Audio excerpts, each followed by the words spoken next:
Hello सभी दोस्तों को मेरा नमस्कार।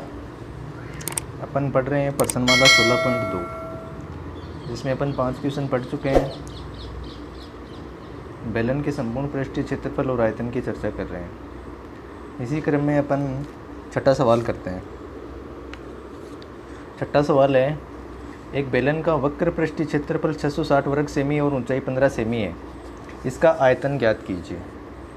ठीक है, बेलन का आयतन आपको ज्ञात करना है। बेलन की ऊंचाई आपको दे रखी है लेकिन बेलन की त्रिज्या नहीं दे रखी। बेलन का आयतन होता है आपका पाई आर स्क्वायर एच।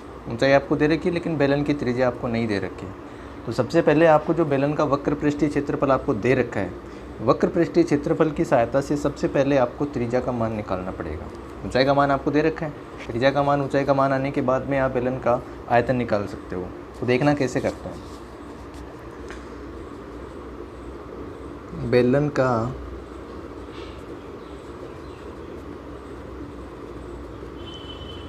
वक्र पृष्ठीय क्षेत्रफल, बेलन का वक्र पृष्ठीय क्षेत्रफल आपको दे रखा है 660 वर्ग सेंटीमीटर और बेलन का वक्र पृष्ठीय क्षेत्रफल का सूत्र होता है आपका 2 पाई आर एच। ठीक है, इसका मान दे रखा है 660।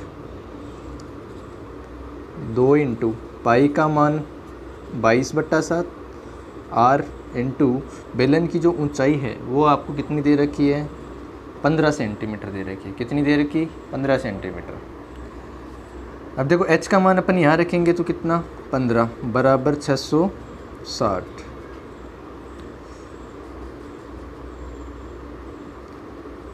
बाईस का भाग अपन 660 में देंगे तो 22 3 66, 30 बार चला जाएगा। 30 में अपन 15 का भाग देंगे, 2 बार जाएगा, 2 से 2 कैंसिल हो जाएगा। r/7 इसका मान कितना आएगा, 1। वज्र गुणा करेंगे, 7 को 1 से गुणा करेंगे तो r की वैल्यू कितनी आएगी अपने पास में, 7 सेंटीमीटर निकल कर आ जाएगा। ऊंचाई आपको ऑलरेडी दे रखी है, त्रिज्या का मान आपने निकाल लिया। त्रिज्या का मान निकालने के बाद में आप बेलन का आयतन निकाल सकते हो। बेलन का आयतन, बेलन का आयतन क्या होता है, पाई आर स्क्वायर एच। पाई की वैल्यू 22/7, आर का मान आपके पास में आ गया 7 का स्क्वायर, 7 इंटू 7, और ऊंचाई की वैल्यू आपको दे रखी है वो है 15। 7 से 7 आपका कैंसिल हो जाएगा। 22 को अपन 7 से गुणा करेंगे, कितना आएगा, 154 इंटू 15। 154 को अपन 15 से गुणा करते हैं तो कितना आएगा, 15 चौक 60, 75 और 6 81, 2310 घन सेमी। 2310 घन सेमी आपके पास में बेलन का आयतन निकल कर आ जाएगा। ठीक है, क्वेश्चन में आपको वक्र पृष्ठीय क्षेत्रफल दे रखा है और ऊंचाई का मान दे रखा है, पूछा है बेलन का आयतन। तो बेलन का आयतन अपन डायरेक्ट नहीं निकाल सकते क्योंकि अपने पास किसकी वैल्यू नहीं है, आर का मान नहीं है। तो आर का मान अपन बेलन के वक्र पृष्ठ की सहायता से निकालेंगे। वक्र पृष्ठ 2 पाई आर एच, एच का मान आपको दे रखा है, पाई की वैल्यू आप जानते हो, यहाँ से आप आर का मान निकाल लो। आर का मान निकालने के बाद में आप बेलन का आयतन निकाल सकते हो। ठीक है, 7वां सवाल देखो। 7वां सवाल है, एक बेलन का आयतन 30 पाई सेंटीमीटर क्यूब है तथा आधार का क्षेत्रफल 6 पाई सेंटीमीटर स्क्वायर है, तो बेलन की ऊंचाई ज्ञात करो। ठीक है, बेलन का आयतन आपको दे रखा है, आधार का क्षेत्रफल आपको दे रखा है। बस समझ में आ गया तो बस 2 मिनट का काम है। देखना किस तरीके से अपन बेलन की ऊंचाई निकालते हैं। बेलन का जो आधार है वो आपको पता है वर्ताकार होता है, तो बेलन के जो आधार का क्षेत्रफल होगा वो वर्त का क्षेत्रफल ही होगा। तो यहाँ सबसे पहले अपन लिखेंगे बेलन के आधार का क्षेत्रफल। बेलन के आधार का क्षेत्रफल आपको दे रखा है 6 पाई। ठीक, बेलन का जो आधार होता है वो कैसा होता है, वर्ताकार।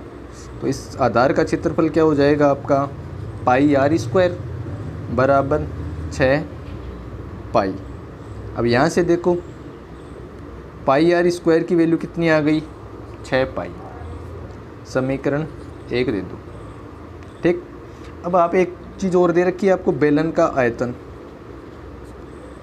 बेलन का आयतन, बेलन का आयतन कितना दे रखा है, 30 पाई। ठीक है, बेलन का आयतन आपका होता है pi r square h. Pi r square h की वैल्यू कितनी है? 30 पाई। अब समीकरण 1 में अपने पास में 6 पाई किसका मान आया? पाई आर स्क्वायर। अब बेलन के आयतन में भी आपका पाई आर स्क्वायर आ रखा है, तो समीकरण 1 से अपन पाई आर स्क्वायर की जगह क्या मान रखेंगे? 6 पाई।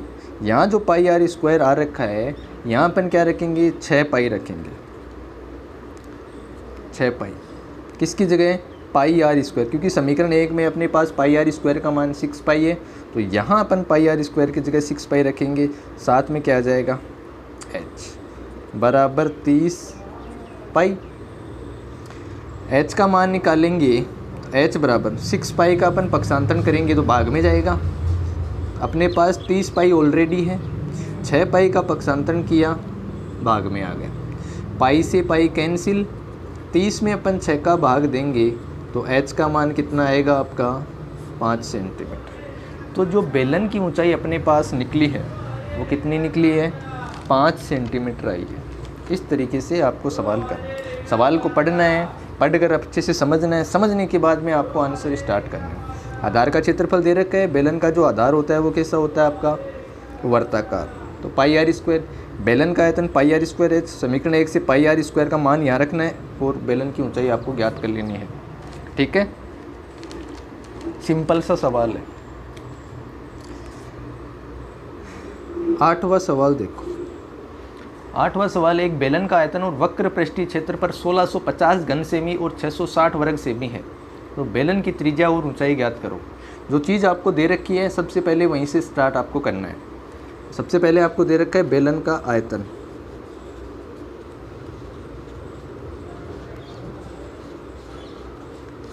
बेलन का आयतन कितना है? 1650 घन सेमी। ठीक है, बेलन के आयतन का सूत्र क्या होता है? Pi r square h. Pi r square h का मान आपको दे रखा है 1650। समीकरण नंबर 1 लगा दो। उसके बाद में दे रखा है आपको बेलन का वक्र पृष्ठीय क्षेत्रफल, तो लिखेंगे बेलन का वक्र पृष्ठीय क्षेत्रफल कितना है? 660। बेलन का वक्र पृष्ठीय क्षेत्रफल क्या होता है?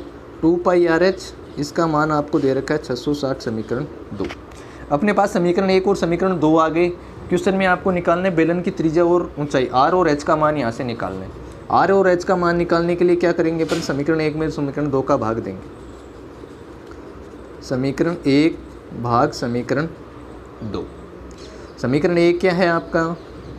पाई आर स्क्वायर एच और समीकरण 2 2 पाई आर एच।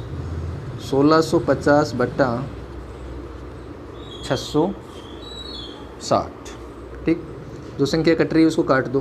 पाई से पाई कैंसिल, एच से एच कैंसिल, एक आर से ये आर कैंसिल, 1 0 से 1 0 कैंसिल। ठीक है, अब यहाँ तो ऊपर बचा अपने पास में आर, नीचे क्या बचा? 2। आर बट्टा 2 का मान अपने पास में आ गया 165 बट्टा 66। ठीक है, अब 66 में अपन 2 का भाग देंगे तो कितनी बार जाएगा? 33 बार। और 165 में अपन 33 का भाग देते हैं तो अपने पास कितनी बार जाएगा? 5 बार। तो जो बेलन की त्रिज्या आपके पास में निकल कर आई वो कितनी आई? 5 सेंटीमीटर। ठीक है, समीकरण 1 में समीकरण 2 का भाग देंगे तो डायरेक्ट आर का मान निकल जाएगा।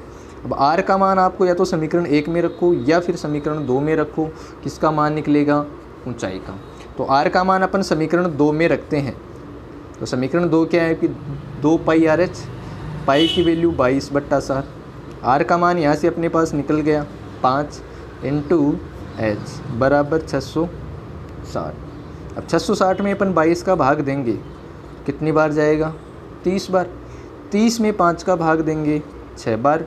और 6 में अपन 2 का भाग देते हैं तो कितनी बार जाएगा? 3 बार। अभी यहाँ देखो h बट्टा 7, इसकी वैल्यू कितनी आई? 3। वज्र गुणा करेंगे तो 7 को 3 से गुणा करेंगे, h को 1 से गुणा करेंगे। ठीक है, h को 1 से गुणा करेंगे तो h आएगा, 7 को 3 से अपन गुणा करेंगे तो कितना आएगा? 21 सेंटीमीटर। तो बेलन की जो त्रिज्या अपने पास निकल कर आई वो 5 सेंटीमीटर आई और बेलन की ऊंचाई अपने पास में कितनी आई? 21 सेंटीमीटर आई। जो चीज़ आपको दे रखी है वो सबसे पहले लिखनी। बेलन का आयतन तो पाई आर स्क्वायर एच का मान, बेलन का वक्र पृष्ठ 2 पाई आर एच का मान आपको 660।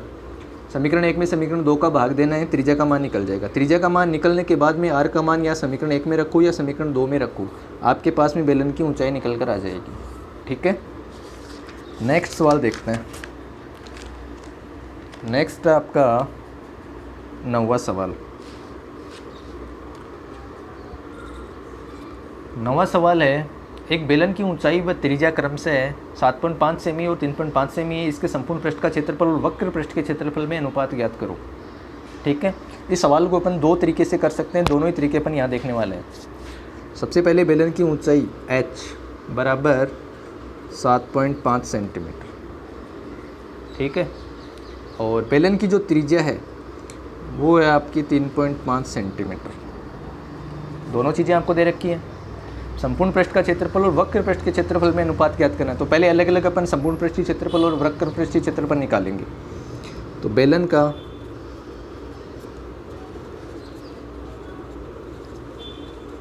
संपूर्ण पृष्ठीय क्षेत्रफल क्या होगा, 2 पाई आर आर प्लस एच। ठीक है, 2 गुणा 22/7 इंटू आर का मान कितना 3.5 और 3.5 प्लस 7.5, 35। 3.5 में 7 का भाग देंगे तो कितनी बार जाएगा 0.5। 22 को अपन 0.5 से गुणा करते हैं तो आएगा 11। ठीक है, 22 को 0.5 से गुणा करेंगे 11, 11 को 2 से गुणा करेंगे कितना आएगा 22 इंटू 7.5 में 3.5 जोड़ेंगे तो कितना आएगा 11। ठीक है, गुणा अपन करेंगे तो कितना आएगा 242 वर्ग सेमी। ये अपने पास में बेलन का संपूर्ण पृष्ठीय क्षेत्रफल निकल कर आ गया। ठीक है, अब अपन निकालेंगे बेलन का वक्र पृष्ठीय क्षेत्रफल। बेलन का वक्र पृष्ठीय क्षेत्रफल, बेलन का वक्र पृष्ठीय क्षेत्रफल कितना होता है 2 पाई आर एच 2 गुणा 22/7 इंटू आर का मान 3.5 और एच का मान 7.5। 3.5 में 7 का भाग देंगे 0.5 बार जाएगा। 22 को 0.5 से अपन गुणा करेंगे तो 11, 11 को 2 से गुणा करेंगे 22 इंटू 7.5। 22 को अपन 7.5 से गुणा करेंगे तो अपने पास आएगा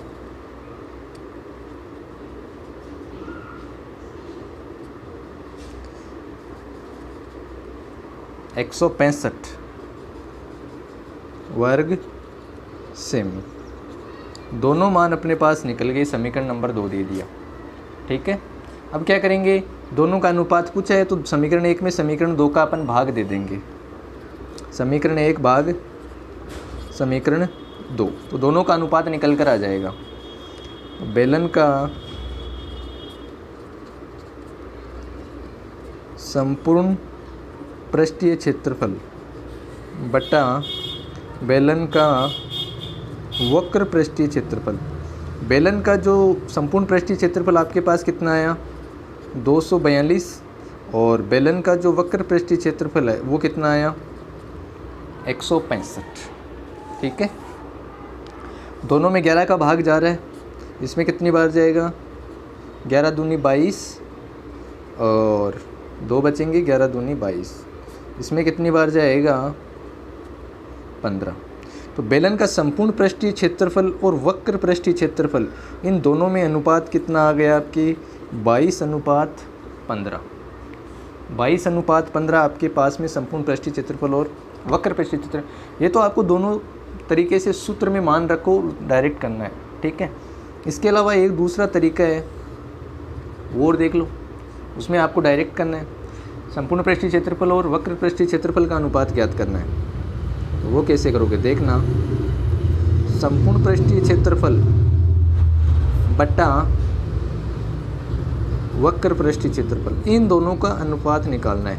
तो बेलन का संपूर्ण पृष्ठीय क्षेत्रफल क्या होता है आपका 2 pi r into r plus h, और बेलन का वक्र पृष्ठीय क्षेत्रफल कितना होता है आपका 2 पाई आर एच।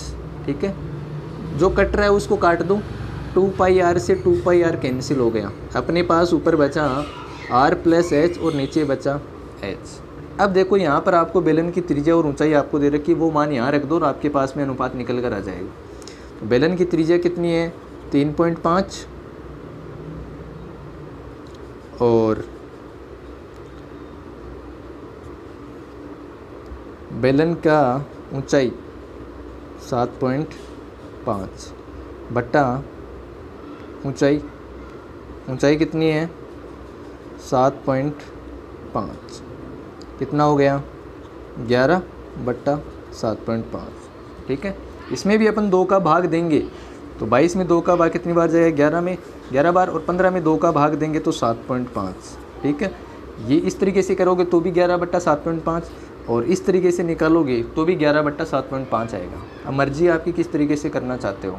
ठीक है, 10वां सवाल देखना।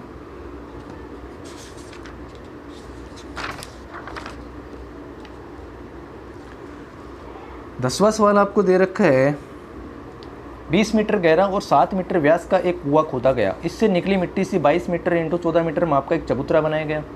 तो चबूतरे की आपको ऊंचाई ज्ञात करनी है। कुएं की गहराई और कुएं का व्यास आपको दे रखा है। ठीक है,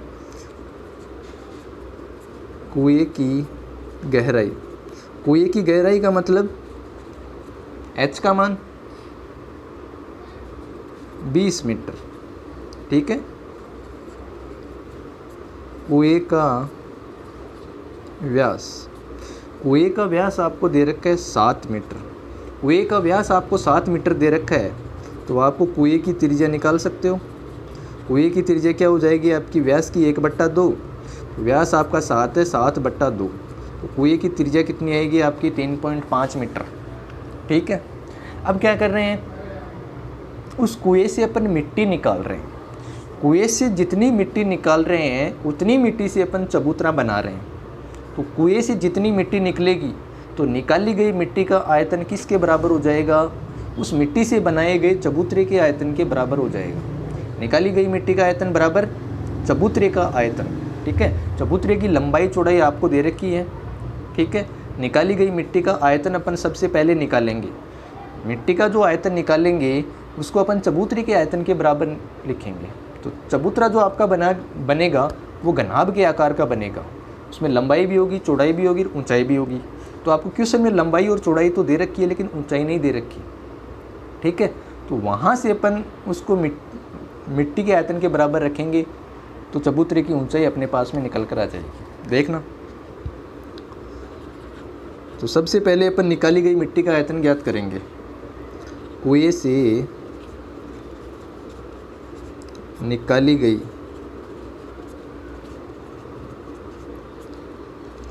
मिट्टी का आयतन क्या हो जाएगा पाई r स्क्वायर h।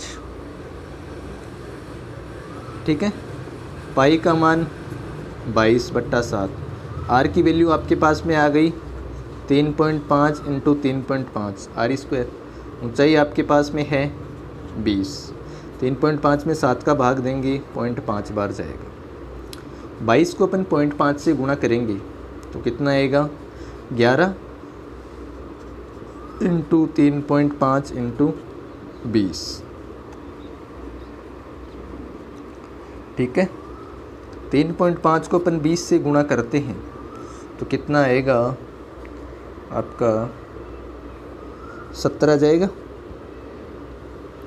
और 70 को अपन 11 से गुणा करते हैं तो अपने पास कितना आएगा 770 घन मीटर। 770 घन मीटर अपने पास में निकाली गई मिट्टी का आयतन अपने पास में आ जाएगा।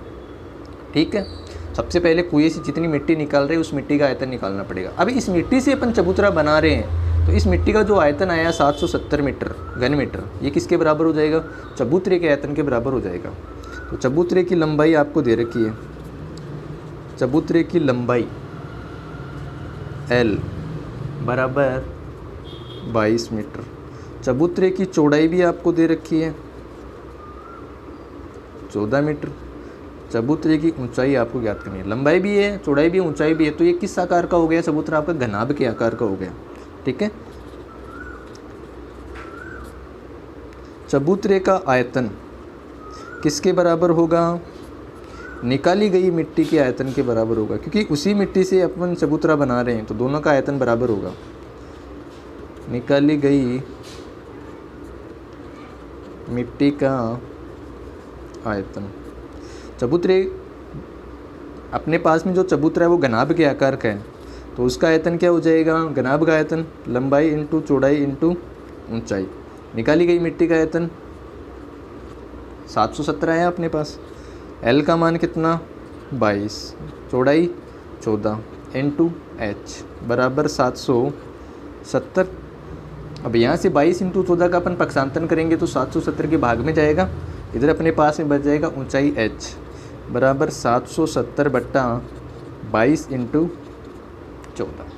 अब 770 और 22 में किसका भाग जा रहा है? 11 का भाग जा रहा है, तो यहाँ कितनी बार जाएगा? 70 बार, और यहाँ कितनी बार जाएगा?